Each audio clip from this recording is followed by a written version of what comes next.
ভাবো তো, হঠাৎ করে পৃথিবীতে 5 সেকেন্ডের জন্য অক্সিজেন গায়েব হয়ে গেল, কি হবে তখন?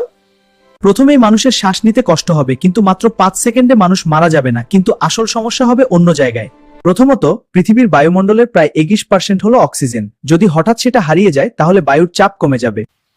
পৃথিবীর অনেক জিনিসে অক্সিজেন আছে, এমনকি শরীরেও যদি অদৃশ্য হয়ে যায় তাহলে সেই জিনিসগুলো হঠাৎ দুর্বল হয়ে পড়বে।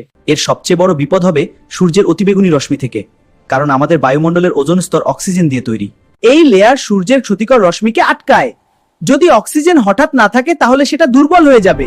যে জ্বালানি দিয়ে এরোপ্লেন এবং গাড়ি চলছিল, দেখো এরোপ্লেনটা মাটিতে ক্র্যাশ করছে আর গাড়িগুলোর ইঞ্জিন বন্ধ হয়ে গেছে। সবচেয়ে আশ্চর্যের বিষয় হলো মাত্র 5 সেকেন্ডে পৃথিবীতে বিশাল বিশৃঙ্খলা তৈরি হতে পারে। তাই আমরা যে বাতাসে শ্বাস নিচ্ছি সেটাই আসলে জীবনের সবচেয়ে বড় বর্ষা। Like and subscribe my channel. Please hit that like button and subscribe now. Thanks for watching.